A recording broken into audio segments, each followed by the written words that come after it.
ರಾಜಧಾನಿ ಬೆಂಗಳೂರಿನಲ್ಲಿ ರೋಡ್ಗಿಳಿದ್ರೆ ಸಾಕು, ಟ್ರಾಫಿಕ್ ಸಮಸ್ಯೆ ಒಂದ್ ಕಡೆ ಕಾಡ್ತಾ ಇದ್ರೆ ಈ ಬೈಕ್ ವೀಲಿಂಗ್ ಮಾಡಿ ಪುಂಡಾಟ ಮಾಡ್ತಾರಲ್ಲ, ಇಂತಹ ಗ್ಯಾಂಗ್ನ ಸಮಸ್ಯೆ ಇನ್ನೂ ಜಾಸ್ತಿ ಅಂತ ಹೇಳ್ಬೋದು.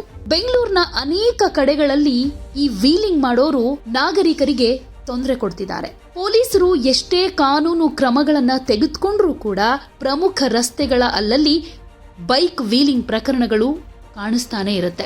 ಈ ವೀಲಿಂಗ್ ಪ್ರವೃತ್ತಿ ಯುವ ಸಮೂಹದಲ್ಲಿ ಹೆಚ್ಚು ಕಾಣಿಸ್ತಾ ಇದ್ದು, ಕುಡಿ ಮೀಸೆ ಮುಖದಲ್ಲಿ ಕಾಣ್ತಾ ಇದ್ದ ಹಾಗೆ ಹೀರೋಯಿಸಂ ತೋರಿಸ್ತೀವಿ ಅನ್ನೋ ಹುಂಬತನದಲ್ಲಿ ಪುಂಡಾಟಗಳನ್ನ ಮಾಡ್ತಿದ್ದಾರೆ.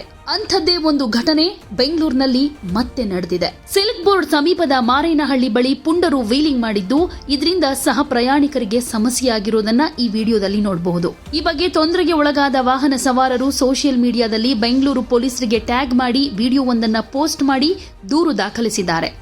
ರಸ್ತೆಯಲ್ಲಿ ವೀಲಿಂಗ್ ಮಾಡ್ತಿರೋ ಪುಂಡರು ಪ್ರಯಾಣಿಕರಿಗೆ ತೊಂದರೆ ಕೊಡೋದಲ್ಲದೆ ನಡು ರಸ್ತೆಯಲ್ಲೇ ಧಮಕಿ ಹಾಕಿ ಕಾರಿಗೆ ಒದ್ದಿದ್ದಾರೆ. ಟ್ರಿಬಲ್ ರೈಡಿಂಗ್ ವೀಲಿಂಗ್ ಮಾಡಿದ್ದಲ್ಲದೆ ಚಾಕು ತೋರಿಸಿ ಕಾರು ಚಾಲಕನಿಗೆ ಧಮಕಿ ಹಾಕಿದ್ದಾರೆ. 2 ದ್ವಿಚಕ್ರ ವಾಹನದಲ್ಲಿ ಬಂದಿದ್ದ 6 ಜನ ಪುಂಡರು ಈ ರೀತಿ ನಡ್ಕೊಂಡಿದ್ದಾರೆ. ಕಾರು ಚಾಲಕನಿಗೆ ಧಮಕಿ ಹಾಕಿದ ಮೇಲೆ ಮತ್ತೆ ವೀಲಿಂಗ್ ಶುರು ಮಾಡ್ಕೊಂಡು ಹೋಗಿದ್ದಾರೆ. ಸದ್ಯ ಸೋಷಿಯಲ್ ಮೀಡಿಯಾದಲ್ಲಿ ಈ ವಿಡಿಯೋ ವೈರಲ್ ಆಗ್ತಾ ಇದ್ದು, ಬೆಂಗಳೂರು ಪೊಲೀಸರಿಗೆ ಟ್ಯಾಗ್ ಮಾಡಿ ವಿಡಿಯೋವನ್ನ ಪೋಸ್ಟ್ ಮಾಡಿದ್ದಾರೆ. ಕೂಡಲೇ ಪೊಲೀಸ್ ಇಲಾಖೆ ಈ ಕಡೆ ಗಮನ ಹರಿಸಿ ಬೈಕ್ ವೀಲಿಂಗ್ ಮಾಡುವಂತಹ ಪುಂಡರಿಗೆ ಸರಿಯಾದ ಪಾಠ ಕಲಿಸಬೇಕಾಗಿದೆ.